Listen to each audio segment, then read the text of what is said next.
எல்லாம் வல்ல இறைவனின் பெயரால் ஆரம்பிக்கின்றேன். அன்பானவர்களே, உங்கள் அனைவர் மீதும் சாந்தியும் சமாதானமும் உண்டாவதாக. சில கேள்விகள் இந்த தற்போதைய தாக்குதல்கள் தொடர்பாக எழுந்திருக்கின்றன. அவை தூரத்தில் இருந்து பார்ப்பவர்களுக்கு அல்லது இஸ்லாமியர்களாக இருந்தாலும்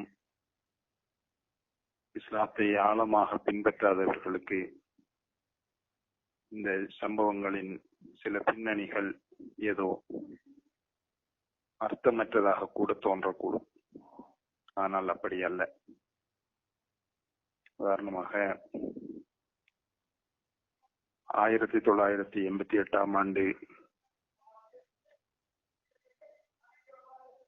79ஆம் ஆண்டைய புரட்சிக்கு முதற்கட்டமாக பிரான்சுக்கு நாடு கடத்தப்பட்டிருந்த இமாம் ஹொமைனி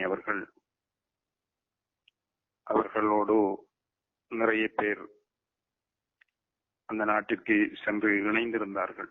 கிட்டத்தட்ட ஒரு 4 விமானங்களில் பயணிக்கக்கூடிய அளவு ஆதரவாளர்கள் இமாம் ஹொமைனி அவர்களுடன் பிரான்சிலே சென்று இணைந்திருந்தார்கள். அந்த நேரத்திலே ஈரானில் புரட்சி ஏற்பட்டது. புரட்சியின் போது ஈரானிய மன்னர் ஒரு கட்டளையை பிறப்பித்தார். இந்த மக்களுக்கு மண்ணெண்ணெயை தடை செய்ய வேண்டும் என்று சொல்லி. அதாவது அது குளிர்காலம். அந்த காலத்திலே குளிர்காலங்களில் வீடுகளிலே மண்ணெண்ணெய் மூலமான வெப்பமாக்கிகள், ஹீட்டர்களை பயன்படுத்துவார்கள். மண்ணெண்ணெயை தடை செய்வதன் மூலம் மக்களை கட்டுப்படுத்தலாம் என ஷாவுடைய அந்த சின்ன மூளை யோசித்தது, அல்லது அவருடைய பாதுகாப்பு தரப்பினர் அப்படி யோசித்தார்கள். அதன் பலனாக மண்ணெண்ணெய் தடை செய்யப்பட்டது. இதனை கேள்வியுற்ற இமாம் ஹொமைனி அவர்கள் தன்னுடைய அறையிலே இருந்த அந்த எலக்ட்ரிக் ஹீட்டரை, மின்சார சூடாக்கியை ஆஃப் செய்து விட்டார்கள். ஏனென்றால் அப்போது உடன் இருந்தவர்கள் கேட்டார்கள், நீங்கள் வயதிலே முதிர்ந்தவராக இருக்கின்றீர்கள், உங்களுக்கு கஷ்டமாக இருக்குமே இந்த குளிரிலே இருப்பது, நீங்கள் ஏன் இதனை செய்வீர்கள் என்று. அதற்கு இமாம் ஹொமைனி ரஹ்மத்துல்லாஹி அலைஹி அவர்கள் சொன்ன பதில் என்னவென்று சொன்னால், நான் என்னை விட வயது முதிர்ந்தவர்கள் ஈரானில் இல்லையா?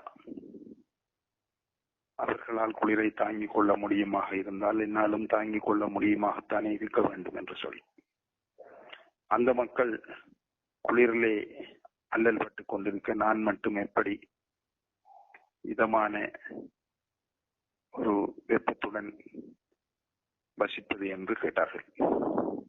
இதே போல்தான் இப்போது கேட்கின்றார்கள்.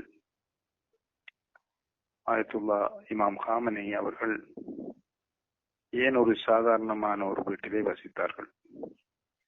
ஏன் பங்கருக்குள் சென்றிருந்திருக்கலாம் தானே என்று சொல்லி, அது சம்பந்தமான செய்திகள் தற்போது வெளியாகின்றன. அதற்குரிய பதிலையும் இமாம் ஹாமனி அவர்கள் சொல்லிவிட்டு சென்று விட்டார்கள். இமாம் ஹாமனி அவர்கள் என்ன சொன்னார்கள் என்று சொன்னால், அந்த ஈரானிலே இருக்கின்ற 90 மில்லியன் மக்களுக்கும் பங்கர் அமைக்க முடியுமாக இருந்தால் என்னையும் பங்கருக்குள் அழைத்து செல்லுங்கள், இல்லாவிட்டால் நான் அந்த மக்களோடு தான் வாழ வேண்டும் என்று சொன்னார்கள். இதிலே இன்னும் ஒரு ஆழமான விடயமும் இருக்கின்றது. அதாவது ஒரு முஃப்தியாக, ஒரு முஜ்தஹிதாக இமாம் ஹாமனி அவர்கள் இருந்தார்கள். ஒரு முஜ்தஹிதுடைய கடமை ஃபத்வாவை வழங்கிவிட்டு ஒழித்துக் கொண்டிருப்பதல்ல. ஏனெனில் நபிகளார், அவர்களை தொடர்ந்து வந்த இமாம்கள், அவர்களோடு நெருக்கமாக இருந்த சஹாபாக்கள் எல்லாம் கட்டளையை பிறப்பித்து விட்டு ஒழித்துக் கொண்டிருந்தவர்கள் அல்ல. யுத்த முனையிலே முன்னணியில் நின்று யுத்தம் செய்தவர்கள் தான் நபிகளாரும் அவர்களைச் சேர்ந்தவர்களும். ஆகவே அந்த நிலைமைதான் இங்கும் நாம் யோசிக்க வேண்டியிருக்கின்றது. இப்போது உங்களுக்கு அந்த விஷயம் விளங்கி இருக்கும் என்றால் ஏன் சாதாரணமான வீட்டில் வசித்தார்கள் என்பது. எனவே ஈரான் இஸ்லாமிய குடியரசிலே நிகழ்ந்து கொண்டிருக்கின்ற விஷயங்கள் இவையெல்லாம் தூரத்திலே இருந்து விமர்சிப்பவர்களுக்கு அவர்களுடைய மேதாவித்தனத்தை வெளிக்காட்டுவதாக இருக்கும். ஆனால் விஷயம் அப்படி அல்ல. சிப்பின் யுத்தத்திலே அது முஆவியாவிற்கும் ஹஸரத் அலி அலைஹிஸ்ஸலாம் அவர்களுக்கும் இடையில் நடைபெற்ற யுத்தம். அந்த யுத்தத்திலே நாளை யுத்தம் நடைபெறுகின்ற இடத்திற்கு இன்று இரவு சென்று சேர்ந்து விட்டார்கள் ஹஸரத் இமாம் அலி அலைஹிஸ்ஸலாம் அவர்களுடைய ஆட்கள். அன்றிரவு அந்த யுத்தத்தின் முன்பகுதியிலே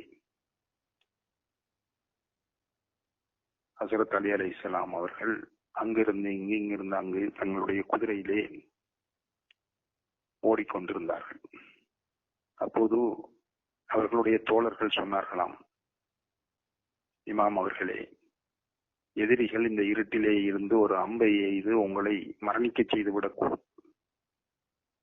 ஆகவே நாங்கள் முன்னணியிலே இருக்கின்றோம், நீங்கள் எங்களுக்கு மறைவிலே வந்து அமர்ந்து கொள்ளுங்கள் என்று சொல்லி.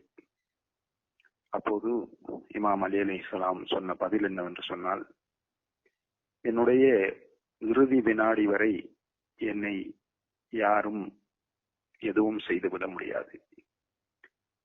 எனக்குரிய இறுதி வினாடி வந்துவிட்டால் யாராலும் என்னை காப்பாற்றவும் முடியாது. ஆகவே நான்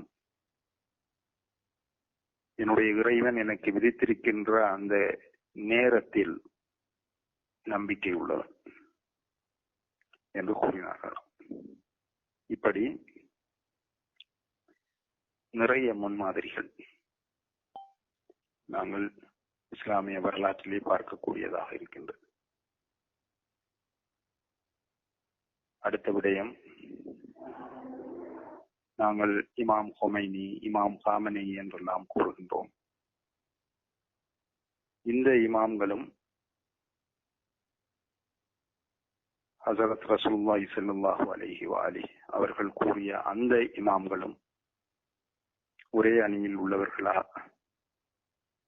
ஒரே கொள்கையில் உள்ளவர்கள், ஆனால் அந்த ஹதீஸிலே குறிப்பிடப்பட்ட அந்த இமாம்களா இவர்கள் என்று சிலர் வினவுகின்றார்கள். இதற்குரிய விளக்கத்தினை இன்ஷா அல்லாஹ் அடுத்த வெளியீட்டிலே தருவதற்கு தயாராக இருக்கின்றேன். மீண்டும் சந்திப்போம். வஸ்ஸலாமு அலைக்கும் வரஹ்மத்துல்லாஹி வபரகாத்துஹு.